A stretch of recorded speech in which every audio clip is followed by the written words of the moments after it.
back to another lesson. Today's learning goal is I can write equations in vertex form and rewrite the equation from vertex form to standard form. Okay, this all deals with quadratics. We're going to learn something called the vertex form today.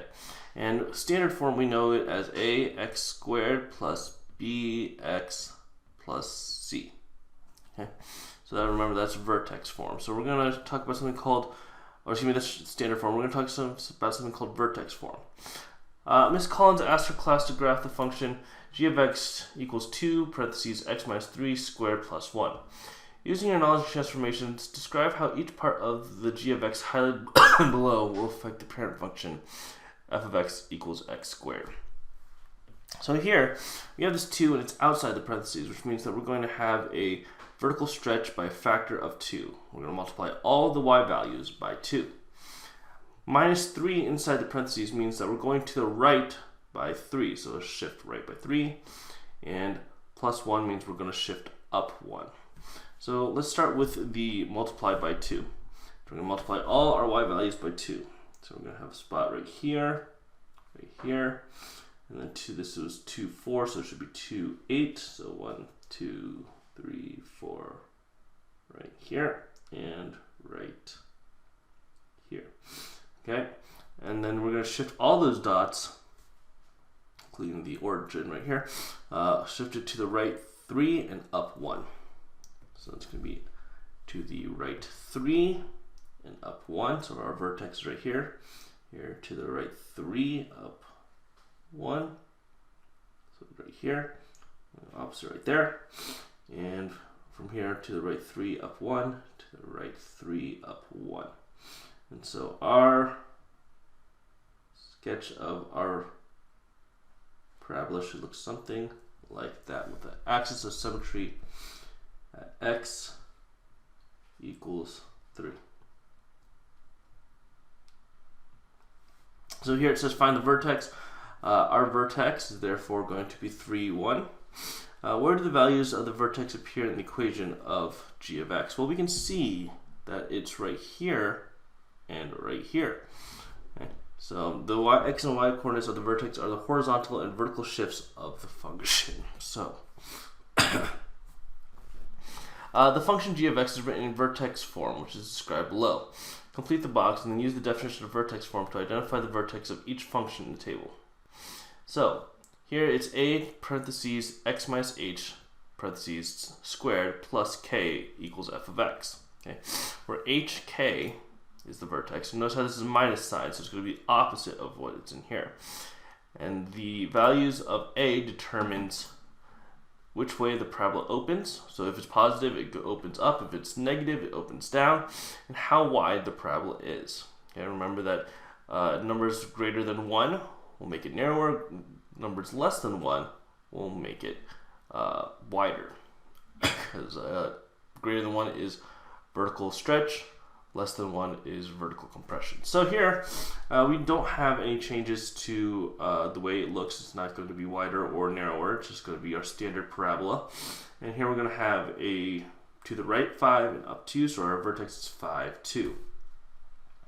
We're going to have a minimum because it's going to be just a normal parabola. And then the minimum is going to be 2. Here we do have a vertical stretch, making it more narrow. And here we're going to have a vertex of negative 6, negative 4. Okay, because remember it's the opposite of the 6. And here we still have a normal parabola because 3 is positive, so therefore we're going to have a minimum of negative 4. Go ahead and try this one out on your own. You should have found that we're going to have a vertex of 10, 0, and a max of 0 because of this negative 4. We're going to have an upside down parabola, or an open down parabola. Here it says functions written in vertex form can be converted to standard form by simplifying. In 1 through 3, identify the vertex of the function and rewrite the function in standard form. So here we're going to have a vertex of 4, 5. And then we can rewrite this in standard form. Here's what I mean by that. We're going to simplify this. And we're going to use FOIL to do that. And when we do that, we get x squared minus 8x plus 16 plus 5. That's f of x. And then we combine it like terms. So f of x equals 16 plus 5 is 21. So therefore f of x equals x squared minus 8x plus 21. Notice how if we use negative b over 2a with this equation in standard form, we would have positive 8 over 2, which gets us 4 as our vertex x coordinate. And if we plug in 4 into our equation, we get 16 minus 32 plus 21, which is negative 16 plus 21, which is 5. So therefore the vertex for this is correct. Here we're going to have a horizontal shift to the left 2, so our vertex is now negative 2, 0. Here we're going to do our FOIL with x plus 2. And since it's a perfect square, we got x squared plus 4x plus 4. Multiply that 3 in there, we get 3x squared plus 12x plus 12. So therefore g of x is that. Go ahead and try this one out on your own. What you should have found was that the vertex is 1, negative 8, and in standard form this function is negative x squared plus 2x minus 9. Describe how you could prove that the vertex form and standard form for each function above are equivalent functions.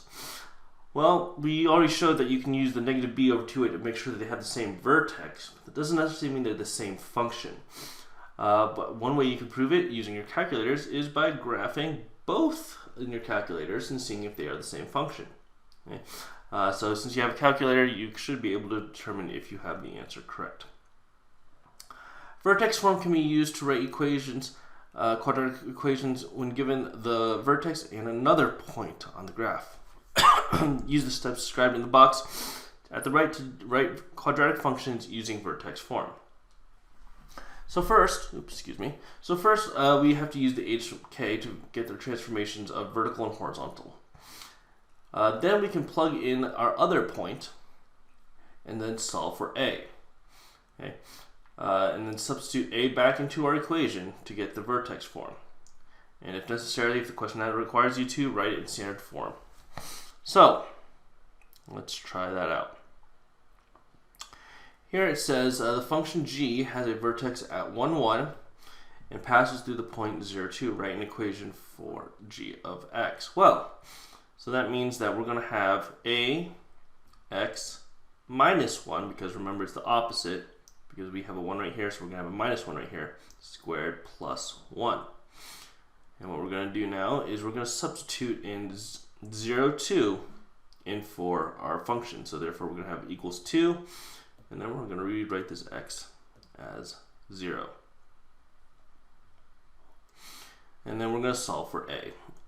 Well, this is 2 equals a negative 1 squared plus 1. And that just makes it 2 equals a plus 1. And then subtract both sides by 1. We get 1 equals a. So therefore, our equation is simply g of x, this is g of x, equals x minus 1 plus 1. Here we have function h that has a vertex of negative 2, 8 and passes through negative 4, 0. And so we have a parentheses x plus 2 squared plus 8 equals y. So we're going to have to fill in with our point. So we're going to fill in with negative 4, 0. So x is negative 4, y is 0. So a negative 4 plus 2 squared plus 8. So we're going to simplify inside the parentheses, and we get 0 equals a negative 2 squared plus 8. And we get 0 equals 4a plus 8. Subtract 8 from both sides, we get negative 8 equals 4a. Divide both sides by 4 or multiply by 1/4.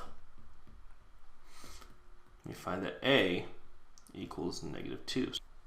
So if a equals negative 2, can plug that back into our original equation, and what we get is y equals negative 2x plus 2 squared plus 8. But it says that it wants us to write the equation in standard form, so we need to simplify that. So we get y equals negative 2x squared plus 4x plus 4 plus 8. And then what we get after that, we're going to distribute the negative 2. Oops. We get y equals negative 2x squared plus negative 8x plus negative 8 plus 8. And therefore, when we do that, those negative 8 and plus 8 cancel each other out, and all we're left with is this. So therefore, h of x equals negative 2x squared minus 8x. Function m of x is represented on the graph to the right. Write the equation for m of x in vertex form. Well, we can see that there is no vertical transfer or vertical dilations because it's over 1 from the vertex up 1 over 2 up 4. So therefore, we do not have an a that's other than 1. So therefore, all we have to worry about is our horizontal transformations. And we can see that we go over to the right 3, down 3. So therefore, we're going to have x minus 3 squared minus 3 equals m of x. Go ahead and try to write this equation in standard form. What you should have found was that in standard form, this is x squared minus 6x plus